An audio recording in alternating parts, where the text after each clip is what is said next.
ये है दिल्ली दर्पण। नमस्कार दोस्तों, ये चुनाव भारतीय जनता पार्टी की मुख्यमंत्री रेखा गुप्ता जी के अस्तित्व का चुनाव था। अपनी साख और अपनी सरकार की साख बचाने के लिए रेखा गुप्ता जी एक एक वार्ड में कई बार गई। चुनाव से एक दिन पहले जिस वार्ड में चुनाव है, अशोक विहार वार्ड में, वहां पे फ्री सिलेंडर तक बांट दिए।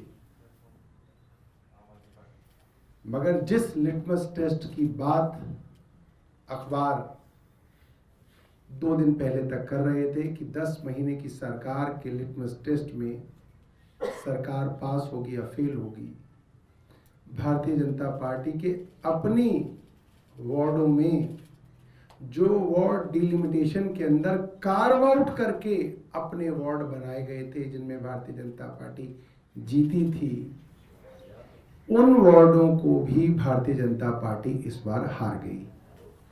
भारतीय जनता पार्टी की टैली 9 से घट के 6 पर आ गई। भारतीय जनता पार्टी कहेगी 6 नहीं 7 है, तो हमारे पास इलेक्शन कमीशन की वेबसाइट का स्क्रीनशॉट आज भी है और वो सदा रहेगा। अशोक विहार वार्ड, जहां पिछले 1 महीने में रेखा गुप्ता जी 10 बार गई, मुख्यमंत्री इस वार्ड में 10 बार गई हैं पिछले 1 महीने में। रात को सिलेंडर बांट रही हैं, अगले दिन चुनाव है, 29 की रात को सिलेंडर बांटे हैं। वहां भी रेखा गुप्ता जी की पार्टी हार गई थी। 179 वोट से लोग हार गए। वेबसाइट पर डिक्लेयर हो गया,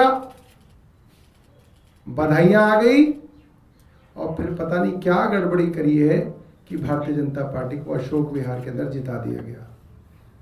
मैं टीवी कैमरामैन वालों को ये कहूंगा कि आप वैसे ही माइक लेके दोबारा अशोक विहार में निकल जाइए, आपको जनता बता देगी कौन जीत रहा था, कौन हार रहा था। मगर इस बेईमानी के बावजूद भारतीय जनता पार्टी की टैली कम हुई। मुंडका, जो कि प्रवेश साहिब सिंह वर्मा जी का पैतृक गांव है, मुंडका में भी आम आदमी पार्टी जीत गई। और इस चुनाव में जो अरविंद केजरीवाल जी ने अपने कार्यकर्ताओं को वादा किया था, अरविंद जी ने मुझे हर विधानसभा में भेजा और उनका मैसेज मैंने हर विधानसभा में दिया जहां चुनाव था या नहीं था, कि आने वाले चुनावों के अंदर पार्टी सिर्फ और सिर्फ अपने कार्यकर्ता को चुनाव लड़ाएगी। कई लोगों के मन में संशय था कि भाई कई बार बड़ा मजबूत कैंडिडेट आ जाता है दूसरी पार्टी से, कैंडिडेट के अपने परिवार से, सिटिंग एमएलए के परिवार से कैंडिडेट आ जाते हैं कि जी नहीं जी इसी को दो। और ये टेस्ट आम आदमी पार्टी के सामने भी आया। हमारे विधायक और पूर्व विधायकों ने अपने रिश्तेदारों के लिए पार्टी के ऊपर पूरा दबाव बनाया कि इसको नहीं देंगे तो हम ये कर देंगे, हम वो कर देंगे। मगर आम आदमी पार्टी ने अपने कार्यकर्ताओं को चुनाव लड़ाया। और जहां पे कार्यकर्ता के पास पैसे की कमी थी, कई ऐसे कार्यकर्ता भी हमने लड़ाए कि जब उनको टिकट दिया गया तो लोगों ने कहा कि भैया ये पैसे कहां आएंगे, इसके पास ये कैसे चुनाव लड़ेगा। और हमें बड़ा गर्व है कि कार्यकर्ताओं की मीटिंग में इस बात को रखा गया कि भाई इनके पास पैसे नहीं है, चुनाव कैसे लड़ेंगी। और कार्यकर्ताओं ने खड़े होकर बोला मैं इतना दूंगा, मैं इतना दूंगा, मैं इतना दूंगा, मैं इतना दूंगा। विनय जी वहां थे, देखा, और लोगों ने चुनाव लड़ाया। हमारे कार्यकर्ताओं ने अपने गरीब कार्यकर्ताओं को चुनाव लड़ाया।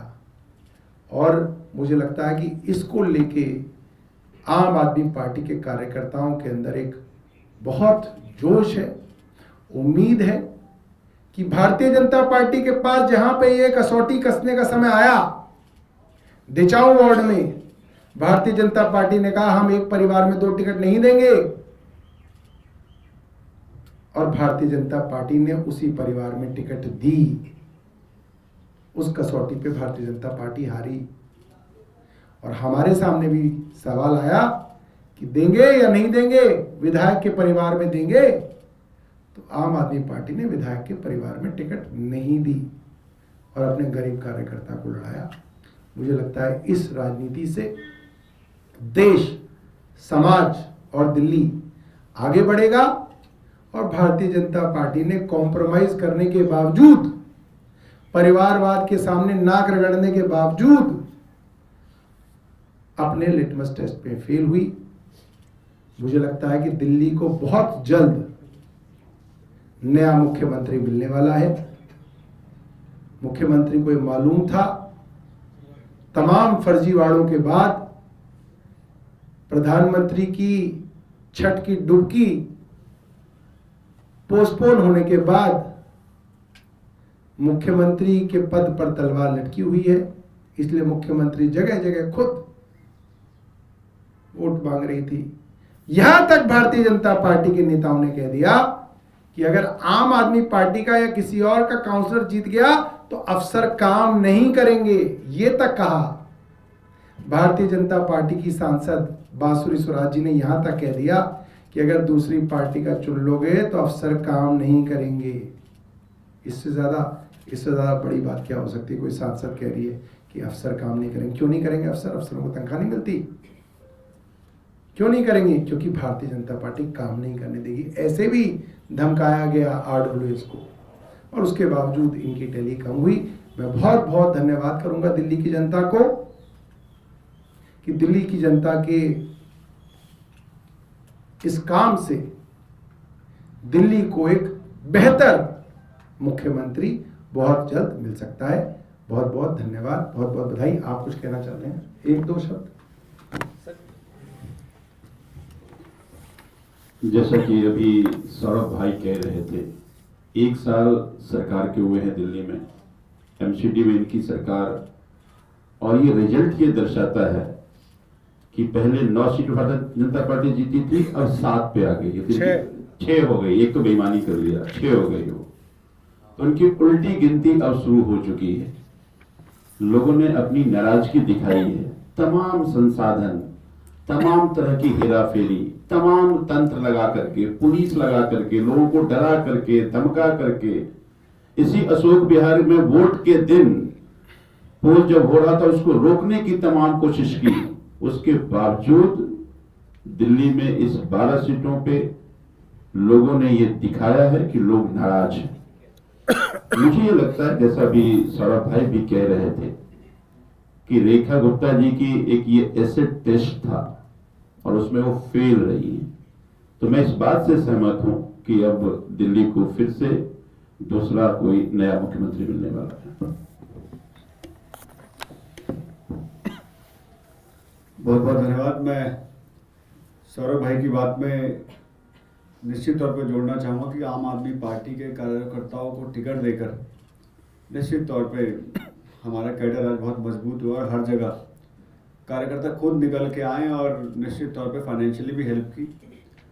और जहाँ सामने, मैं अगर रिचाव वार्ड की बात करूँ, मैं वहाँ का इंचार्ज था, हमारे सामने भारतीय जनता पार्टी के बहुत मजबूत बलशाली नेता चुनाव लड़ रहे थे, जिन्होंने हर बल का प्रयोग किया और मुख्यमंत्री वहाँ 2 बार गई और वहाँ भी बहुत मजबूती से चुनाव लड़ा हमने। और पूरा प्रशासन उनके साथ हर जगह, हमारे चाहे MCD के अधिकारी हों, चाहे दिल्ली सरकार के अधिकारी हों, उनके प्रेशर में हर जगह प्रचार करने से रोका, पर्चों को फाड़ा, हमारे पैम्पलेट, हमारे जो है होर्डिंग पोस्टर्स नहीं लगे थे। उसके बावजूद आम आदमी पार्टी ने इतना बेहतर प्रदर्शन किया। तो मुझे दिख रहा है कि दिल्ली में लोगों का जो अरविंद जी पे विश्वास था वो दोबारा लौट रहा है। मुझे लगता है कि मैं, सौरभ भाई कह रहे हैं मुख्यमंत्री, मैं तो चैलेंज कर रहा हूँ, भारतीय जनता पार्टी में अगर जरा सी शर्म बची है तो मुख्यमंत्री बदल देना चाहिए। और चैलेंज करता हूँ कि आज दिल्ली में चुनाव लड़ा दे। आज दिल्ली में आम आदमी पार्टी बम्पर वोटर सीटों से वापसी करने वाली है। धन्यवाद। सर, आप अपनी 2 मौजूदा सीट हारे हैं, चांदनी चौक और चांदनी महल। चांदनी महल में वहाँ के जो विधायक हैं आते कि वो आप पर सवाल उठा रहे हैं कि सौरभ भारद्वाज की वजह से ये सीट जीत सकी थी, आम आदमी पार्टी की झोली में जा सकती थी। देखिए, ये बात बिल्कुल स्पष्ट है, मैंने आपको पहले भी बताया। वहाँ के विधायक अपने मामू काशिफ कुरैशी के लिए टिकट मांग रहे थे। शोएब इकबाल साहब के साले और आले इकबाल साहब के मामू, और पार्टी के कई बड़े नेता, आपको जैसे मालूम है अशोक विहार के अंदर पार्टी के पूर्व विधायक हमारे भाई राजेश गुप्ता अपनी पत्नी के लिए टिकट मांग रहे थे, पर पार्टी का साफ था कि पार्टी इस तरीके से टिकट नहीं देगी रिश्तेदारों को। पार्टी अपने कार्यकर्ताओं को चुनाव लड़ाएगी। हमने चांदनी महल में अपने एक बड़े गरीब साधारण सी दुकान करने वाले कार्यकर्ता को चुनाव लड़ाया, और पूरी दिल्ली की माइनॉरिटी सीट्स के नेता वहां गए, उसके लिए पैसे भी खर्च किए, अपनी जेब से पैसे खर्च किए। मुझे बड़ा गर्व है कि हम उस अरविंद केजरीवाल की पार्टी से आते हैं जिसके पास ये सीधा रास्ता, आसान रास्ता है कि इनके रिश्तेदारों को टिकट दे दो, यही जिता लेंगे। मगर अरविंद केजरीवाल जी ने कहा नहीं, ये तो बड़ा आसान रास्ता है जो भारतीय जनता पार्टी ने दिचाऊ में अपनाया। वो रास्ता दिचाऊ में हमारे लिए भी खुला हुआ था, मगर अरविंद केजरीवाल जी ने अपने कार्यकर्ताओं को कहा था कि इस बार कार्यकर्ताओं को ही लड़ाया जाएगा, और हमारे नेताओं ने अपना पैसा जेब का डाल के कार्यकर्ताओं को लड़ाया। हमें बड़ी खुशी है इस बात की। इन सब चीजों के अंदर आसान रास्ते बहुत थे, पर पार्टी ने कठिन रास्ता अपनाया है, और कठिन रास्ता अपनाने के बाद भी हमारी सीटें 3 की 3 है। ये तो बहुत बड़ी बात है। केजरीवाल जी तो कह रहे थे चाहे 0 आ जाए मैं कार्यकर्ताओं को ही लड़ाऊंगा, ना आए सीटें। इसी लालच में तो भारतीय जनता पार्टी जैसी पार्टियों ने नतमस्तक किया। ग्रेटर कैलाश में बांसुरी स्वराज ने अपनी पीए की पत्नी को लड़ाया, वो वहां की कार्यकर्ता नहीं है। आप जाके ग्रेटर कैलाश में पता कीजिए, बांसुरी स्वराज ने अपने पीए की पत्नी को चुनाव लड़ाया। भारतीय जनता पार्टी के कार्यकर्ता मुंह ताकते रह गए, और बांसुरी स्वराज ने खुद आके चुनाव लड़ाया, कई मीटिंगें करी। ऐसे ही दिचाऊ के अंदर रिश्तेदार को लड़ाया, मौजूदा विधायक के भतीजे को, भतीजे की पत्नी, भाई की पत्नी को लड़ाया, और उन्हें पूरा जो लगा। ये आसान रास्ता तो हमेशा से है, मगर आसान रास्ता नहीं था। इस बार कार्यकर्ताओं को जो वादा किया था अरविंद जी ने पूरा किया, और गली गली के अंदर जो कार्यकर्ता हार भी गए वो भी इस बात को देख के खुश हैं कि हमने अपने भाई को लड़ाया, अपनी बहन को लड़ाया, अपनी जेब से पैसा खर्च करके लड़ाया, और उसके बाद भी ईश्वर का आशीर्वाद है कि हम 3 पे हैं, और भारतीय जनता पार्टी 9 से घट के 6 पे आ गई। सर एक और सवाल आप ये कह रहे हैं कि किसी रिश्तेदार को टिकट नहीं दिया, तो क्या ये अब नियम बन गया कि भविष्य में भी सिर्फ एक परिवार से एक ही को टिकट दिया जाएगा, या चूंकि अभी भी ऐसे कई एग्जाम्पल हैं? जी, इसी की कोशिश है, कोशिश इसी की है, और मैं चाहूंगा आप सब लोग इस कोशिश के अंदर हमें और मजबूत करें। सर 12 में से 3 जीते हैं, आगे का आपके क्या प्लान रहेगा, क्या मंसूबा है? भाई हमने तो मेयर लड़ाया नहीं था, तो ऐसा तो है नहीं कि यहाँ पे कोई मेयर की लड़ाई थी। बिना मेयर की लड़ाई में भी भारतीय जनता पार्टी ने अशोक विहार में बेईमानी कर दी। तो हमारा ये है कि हम पार्टी को मजबूत करेंगे, अपने कार्यकर्ता को मजबूत करेंगे, अपने संगठन को मजबूत करेंगे, और इनके फर्जीवाड़े को एक्सपोज करते रहेंगे। इनके फर्जीवाड़े को एक्सपोज करना बहुत जरूरी है, वो हम करते रहेंगे, और अब हमारा एक एक गली के अंदर कार्यकर्ता इनके फर्जीवाड़े को एक्सपोज करेंगे। कमी नजर आती है सर आपको? कमी रेखा गुप्ता जी की है, उनको बदल के हो सकता है कभी ठीक हो जाए, कमी तो उन्हीं की है। आपने कहा कि अशोक विहार की सीट आप पहले जीते थे लेकिन रिकाउंटिंग में हरा दिया गया, क्या इसको लेकर आप लोग कुछ वोट चोरी का आरोप लगाएंगे या आगे चल के कोई शिकायत दर्ज करेंगे? कहाँ किसको करेंगे शिकायत, बताओ? इलेक्शन कमीशन को? अरे हम कोर्ट ही जाते रहे क्या हैं? मतलब हर आदमी हमें कोर्ट ही भेज रहा होता है, आप कोर्ट चले जाओ, आप कोर्ट चले जाओ, आप कोर्ट चले जाओ। अब जमीन पे लड़ाई लड़ी जाएगी, कोर्ट कचहरी बहुत देख ली हमने, ठीक है। लेटेस्ट खबरों के लिए सब्सक्राइब करें हमारा YouTube चैनल या फिर लॉग ऑन करें www.delhidarpantv.com। खबरों की कवरेज और विज्ञापनों के लिए संपर्क करें।